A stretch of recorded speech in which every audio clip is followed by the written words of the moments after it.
오늘은 믿을 때에 성령을 받았느냐라는 제목으로 함께 말씀 나누도록 하겠습니다.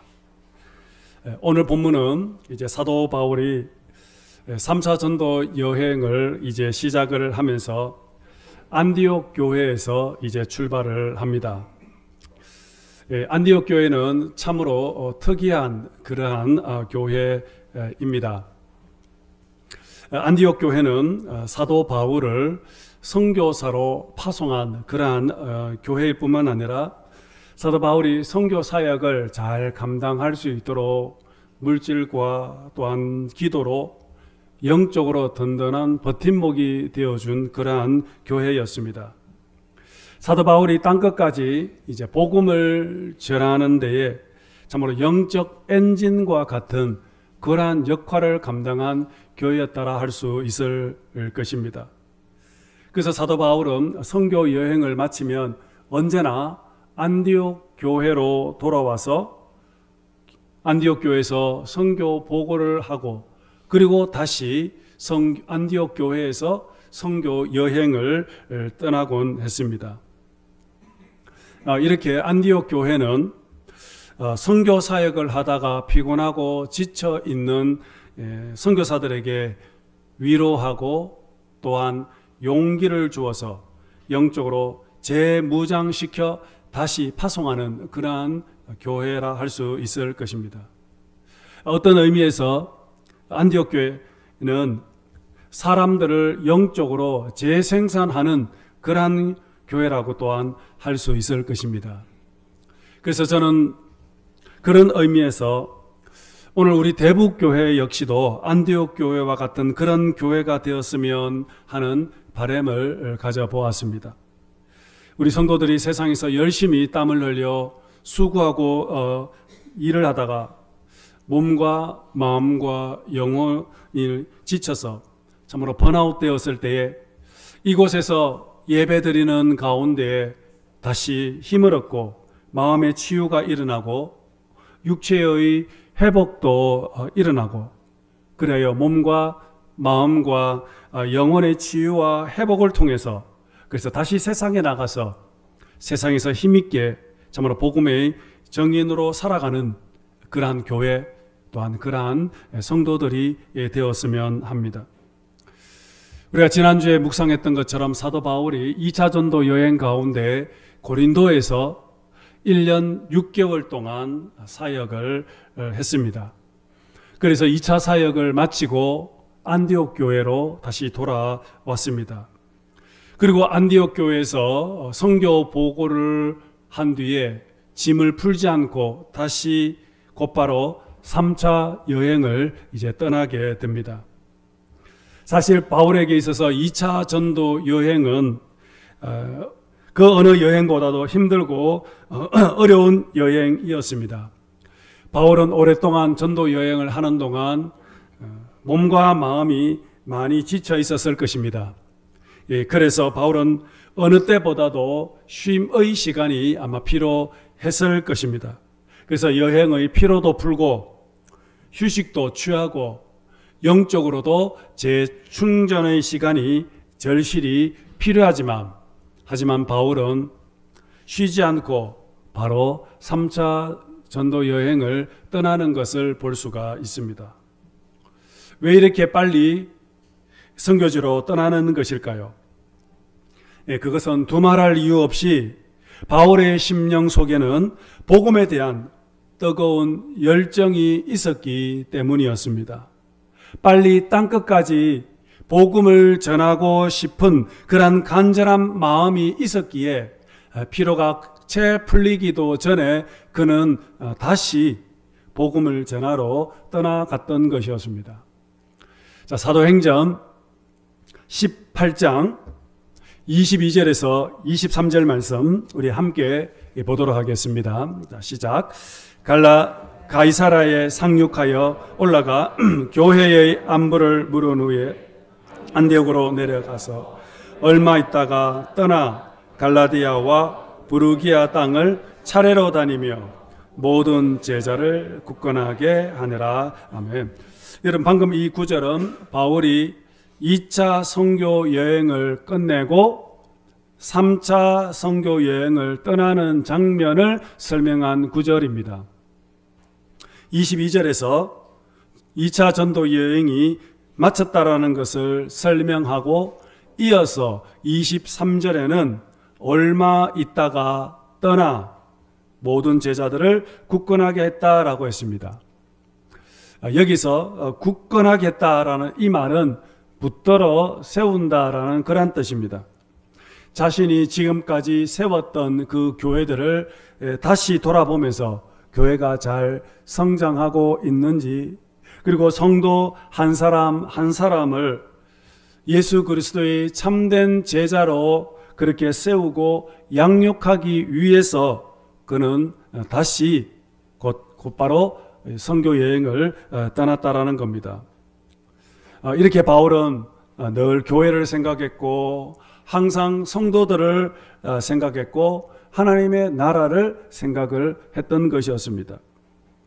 여기서 우리는 사도 바울의 위대함을 발견할 수가 있습니다. 바울의 관심은 언제나 십자가의 예수 그리스도, 예수 그리스도의 십자가만 생각을 했던 것입니다. 인간의 죄값을 대신 치르기 위해 제물로 돌아가셨다가 죽음을 깨뜨리시고 영원히 부활하신 그 예수 그리스도의 십자가, 그 십자가만이 인간의 피폐화시키는 이 물질 만능의 세상에서 죽음을 뛰어넘어 우리를 영원토록 굳건하게 세워주는 유일한 해답이라는 것을 알았기에 바울은 바로 이 복음을 전하기 위하여 그는 다시 몸을 수출이고 여행을 떠났던 것이었습니다. 바울은 오늘도 복음을 듣지 못하고 죽어가고 있는 그 영혼들을 생각하면 밤잠을 이룰 수가 없었기에 그는 피곤한 몸이지만 다시 옷을 갈아입고 3차 전도 여행을 떠났던 것이었습니다. 오늘 본문은 이제 사도 바울이 3차 선교 여행 중에 에베소에 이제 도착을 하게 된 것입니다. 자, 오늘 본문 1절, 2절 말씀 여러분 함께 보도록 하겠습니다. 시작. 아볼로가 고린도에 있을 때에 바울이 윗지방으로 다녀 에베소에 와서 어떤 제자들을 만나 이르되 너희가 믿을 때에 성령을 받았느냐 이르되 아니라 우리는 성령이 계심도 듣지 못하였노라. 아멘. 바울이 지금 에베소에 도착을 하여 성도들을 만나 그들에게 첫 번째로 질문합니다. 너희들이 믿을 때에 성령을 받았느냐? 왜 바울은 이들에게 성령을 받았느냐라고 첫 번째 질문을 여러분 했을까요? 여러분, 우리가 예수를 믿을 때 성령을 받는 것은 매우 중요한 질문입니다. 여러분, 이 말에는 두 가지의 의미가 있습니다. 하나는 우리가 예수를 믿으면 반드시 성령을 받게 된다라는 겁니다. 그리고 두 번째는 예수를 믿고도 성령 없이 신앙생활을 할 수 있다라는 겁니다. 그런데 지금 오늘 본문에 보니까 에베소 교인들은 성령이 계심도 듣지도 못했다라고 대답을 합니다. 즉 그들은 성령의 존재를 전혀 몰랐던 것이었습니다. 오직 요한의 물 세례만 받았다라고 했습니다. 그래서 바울은 이 말을 듣고 이들에게 안수하여 기도를 했더니 성령이 그들에게 임하고 그들이 방언을 하고 예언을 했다라고 오늘 본문이 말씀하고 있습니다. 오늘 본문 6절입니다. 6절 말씀 여러분 봅시다. 시작. 바울이 그들에게 안수하며 성령이 그들에게 임하심으로 방언도 하고 예언도 하니. 자, 여기에 성령이 임했다라는 이 말은 성령 세례를 받았다라는 그런 뜻입니다. 성령 세례가 무엇입니까? 여러분, 세례라는 것은 물속에 완전히 잠기는 것을 뜻하는데 물속에 완전히 들어갔다가 다시 물 속에서 나오는 것, 이것이 바로 물세례입니다. 우리 장로교는 그냥 머리에 물을 붓는 것으로 그렇게 세례를 베푸는데, 원래 세례의 의미는 물속에 완전히 잠겼다가 다시 물속에서 나오는 것이 세례의 의미입니다.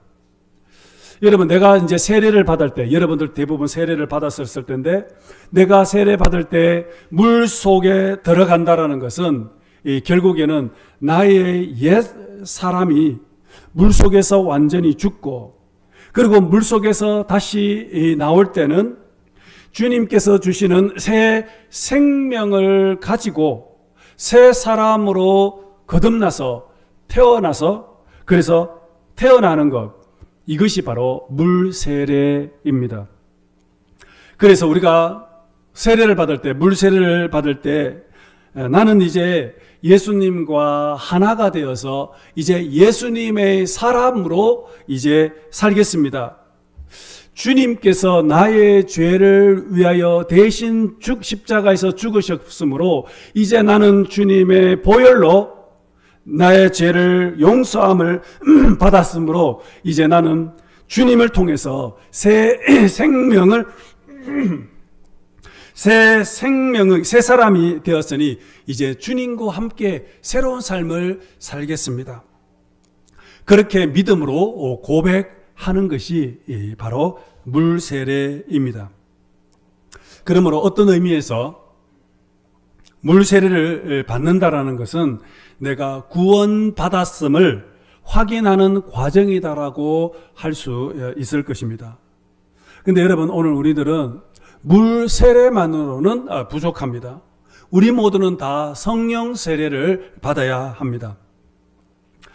성령 세례는 우리가 구원을 받기 위한 조건이 아니라, 구원받은 성도들이 이제는 내가 욕심대로 내 정욕대로 사는 것이 아니라 하나님의 뜻대로 살기 위해서, 주님과 함께 믿음의 삶을 살기 위해서, 주님께서 맡겨주신 이 사명을 잘 감당하기 위해서, 여기에 필요한 모든 능력을 받기 위해서 우리가 세례를 받는 것입니다. 우리가 성령 세례를 받는 것은 결국에는 하나님의 능력으로 충만함을 입는 것을 말하고 있습니다. 그래서 우리가 성령 세례를 받으면 이제는 내 힘으로 살아가는 것이 아니라 성령의 힘과 성령의 능력으로 우리가 성령의 권세로 우리가 살아가게 되는 것입니다. 앞에서 물 세례를 받는다는 것은 물 속에 완전히 잠기는 것이라고 했습니다. 이처럼 우리가 성령 세례를 받게 될 때, 그때 우리는 성령으로, 성령 안에 완전히 잠기게 되는 겁니다. 내가 성령으로 충만하게 될 때, 그때부터 나는 완전히 다른 사람으로 변하게 됩니다. 나는 하나님의 사람으로, 그리고 또한 하나님이 기뻐하는 그러한 삶으로, 하나님이 기뻐하시는 하나님의 뜻대로 그렇게 살아가게 됩니다. 왜냐하면 그때는 내 힘으로 살아가는 것이 아니라 바로 나를 덮고 있는 바로 성령의 힘으로 우리가 살아가기 때문인 것입니다. 우리 모두는 물 세례를 받고 구원을 우리는 받았습니다. 물론 세례가 구원의 전제 조건은 절대 아닙니다. 하지만 우리가 세례를 받을 때 믿음으로 고백을 했습니다. 우리가 믿음으로 고백을 했다라는 것은 구원을 받았다라는 것을 확인할 수가 있습니다.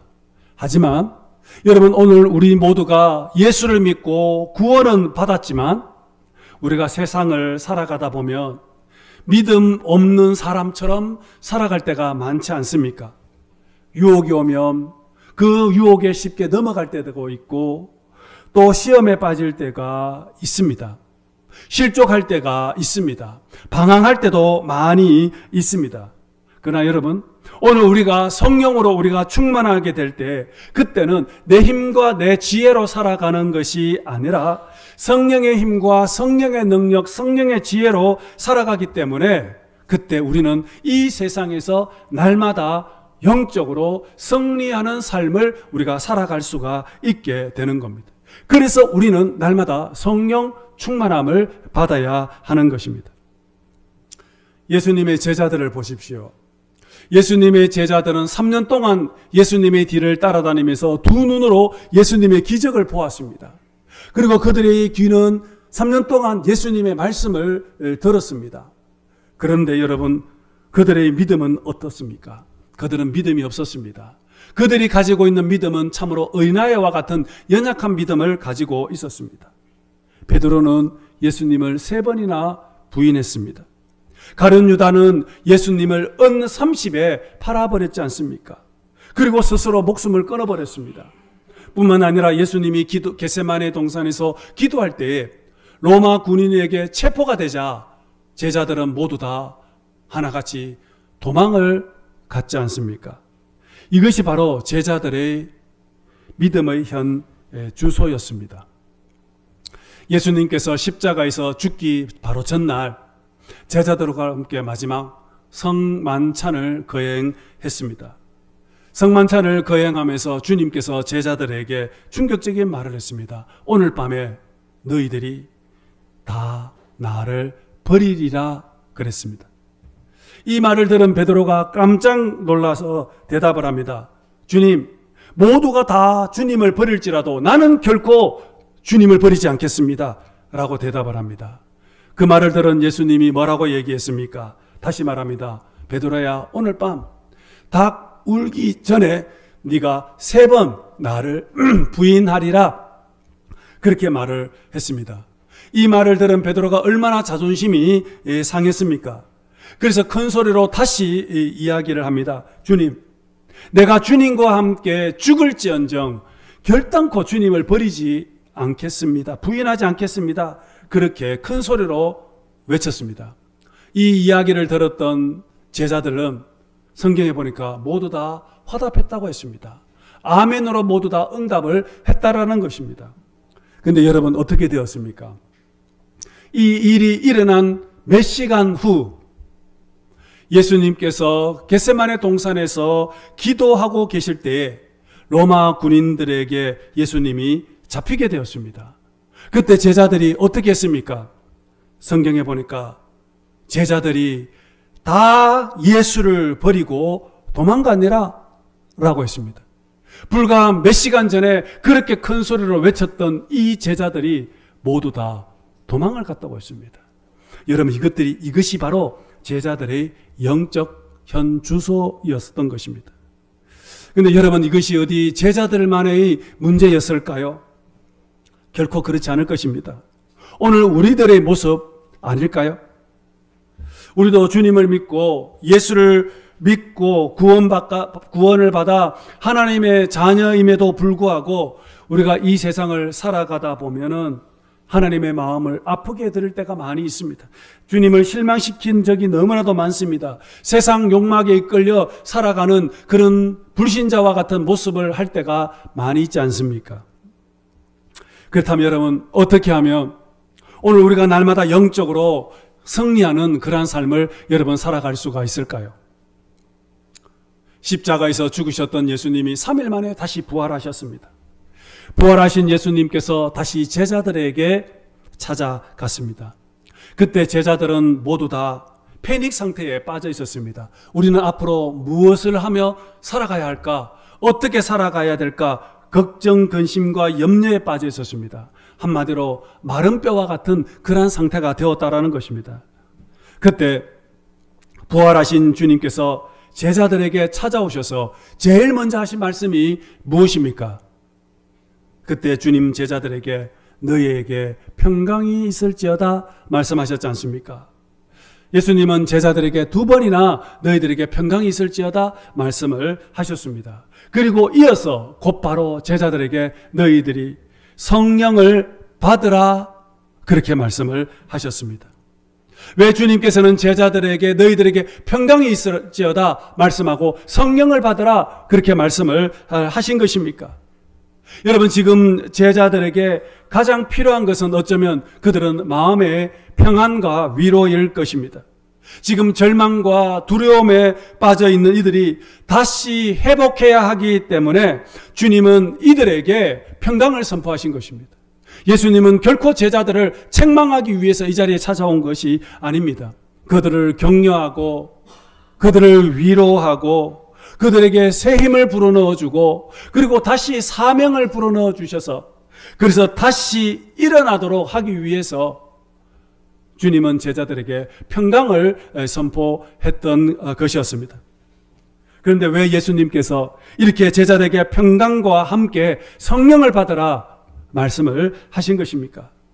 여러분, 이 평안은 바로 예수님의 영이신 성령님께서 주시는 선물이기 때문입니다.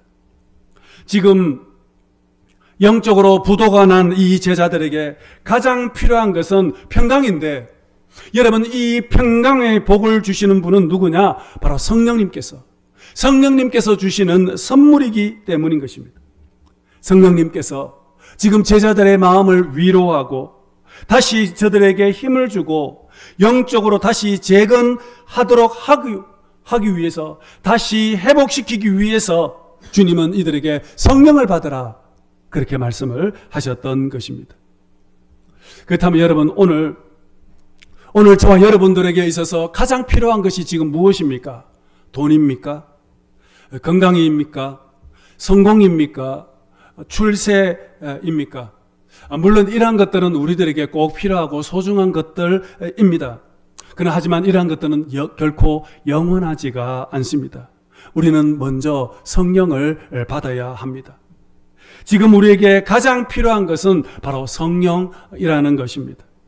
여러분, 험한 인생살이를 하면서 날마다 내 인생의 한계를 느끼고 삶의 위기를 느끼고 내 몸과 마음과 영혼이 상하고 지칠 때가 얼마나 많이 있었습니까?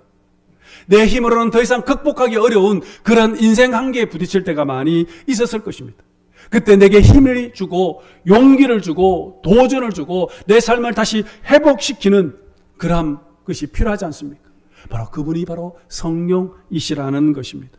그래서 우리는 성령 충만을 받아야 하는 것입니다. 여러분, 책 가운데에 우울한 마음도 습관입니다라는 그러한 책이 있습니다. 한양대학교 박상미 교수가 썼는 책인데 지금 유튜브에 이분의 강의들이 많이 올라오고 있는데요. 이 박상미 교수가 썼는 이 책을 읽어보시면은 우리가 행복감을 느끼는 것, 때로는 괴로운 감정을 느끼는 것, 이 모든 것은 다 습관이라고 그렇게 했습니다. 내가 가지고 있는 이 감정, 지금 이 감정은 경험 속에서 만들어진 것이라는 겁니다.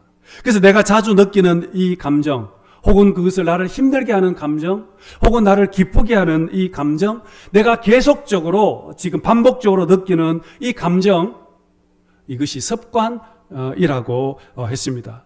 그래서 우리 뇌는 즐겁고 행복했던 이 감정보다는 오히려 안 좋았던 것, 괴롭고 힘들었던 그 감정에 더 강력하게 받아들인다, 인지하게 된다라고 그렇게 얘기를 했습니다. 그래서 사람들은 나를 칭찬하는 것보다는 나를 험담하는 것, 나를 비난하는 것, 혹은 내가 들었던 좋은 말은 빨리 잊어버리고 나쁜 말들은 오랫동안 기억을 한다라는 것입니다. 그래서 우리는 말 한마디 때문에 상처를 받고 그 말 한마디 때문에 삶이 깊은 수렁에 빠질 때가 있습니다. 쉽게 말씀드리면 칭찬, 좋은 일, 기쁜 일은 흐르는 물에 우리가 기억을 하게 되고, 나쁜 일, 실패했던 것들, 상처받았던 것은 내 마음의 돌에, 인비에 새겼기 때문에 오랫동안 기억을 하게 된다라는 것입니다. 그래서 내가 편안하고 정말 밝은 일상을 즐기려면, 행복한 삶을 살려면 무엇보다도 이 나쁜 감정, 괴로운 그 감정들, 나쁜 기억들을 빨리 버려야 된다라고 했습니다. 그래서 이 부정적인 이러한 감정에서 벗어나도록 연습을 하고 훈련을 해야 한다라고 했습니다. 그래서 우리가 늘 행복하고 은혜로운 삶을, 평화로운 삶을 살기 위해서 어떻게 해야 되느냐? 이 박상민 교수는 늘 감사일기를 써라. 하루에 3가지 감사일기를 써라. 오늘 밥을 먹어서 감사합니다. 오늘 날씨가 너무 좋아서 감사합니다. 오늘 교회 가서 예배 드리게 되어서 감사합니다. 아주 사소한 것이라도 매일 감사일기를 3가지 써라. 이것이 결국에는 훈련이 되고 습관이 된다. 불평하고 원망하고 짜증내고 부정적인 것들을 자꾸 발설하고 기억을 하면 그것이 내 감정이 습관화되고 결국은 내 삶은 부정적인 인생, 그래서 부정적인 인생, 불행한 삶이 된다라는 것입니다. 여러분, 오늘 우리의 마음속에 이렇게 부정적이고 이해한 나쁜 감정을 몰아내고 정말 나에게 기쁨과 평안과 날마다 행복으로 인도할 수 있는 그런 연습과 훈련이 여러분 무엇일까요? 내 마음속에, 내 감정 속에 늘 기쁨이 넘치고 사랑이 넘치고 화평이 넘치고 오래 참고 늘 자비로운 삶, 늘 선을 베푸는 삶, 늘 충성하는 삶, 온유한 삶, 절제하는 삶, 이런 아름다운 마음을 품기 위해서 여러분 어떻게 해야 되겠습니까? 바로 우리는 성령 세례를 받아야 하는 것입니다.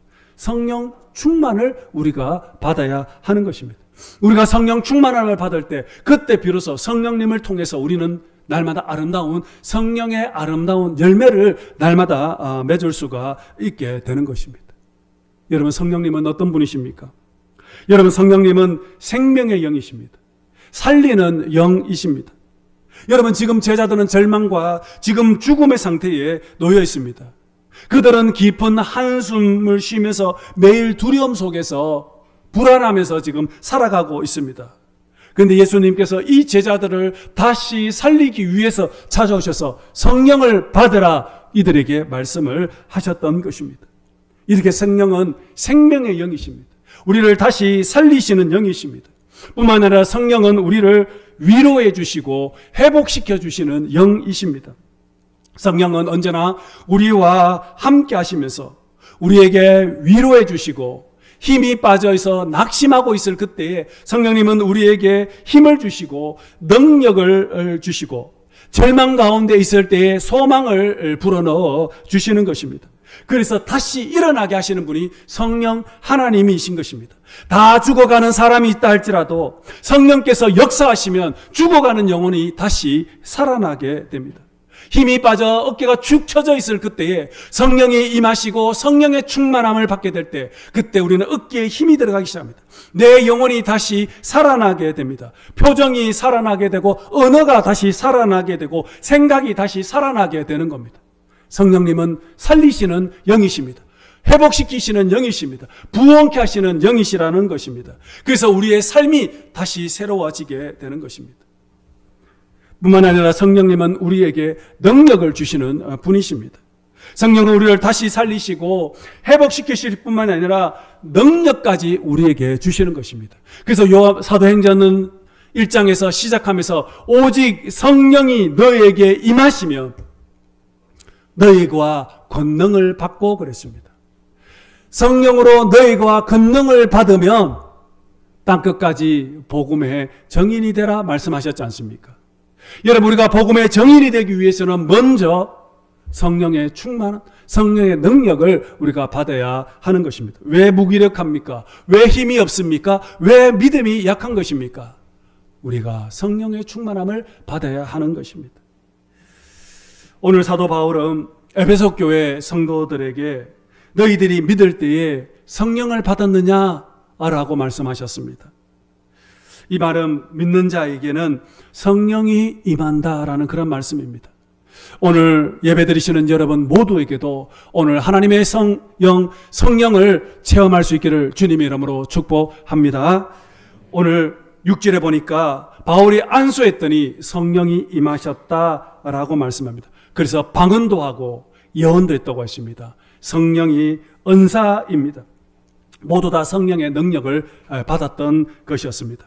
하나님은 오늘 저와 여러분들에게 능력을 주시기를 원하십니다. 그래서 성령을 받아라, 성령 충만함을 받아라 라고 말씀하신 것입니다.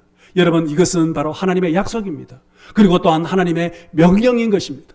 그러므로 성령을 우리에게 주시겠다고 약속하신 그 주님의 약속의 말씀을 믿음으로 받아들이고 성령을 사모하고, 그리고 날마다 성령의 충만함을 입고 우리가 성령의 능력을 받아 살아가게 될 때, 오늘 저와 여러분들은 비로소 이 세상에서 가장 힘이 있는 성도, 능력 있는 성도, 이 세상을 변화시키는 그런 믿음의 사람이 될 줄로 믿습니다.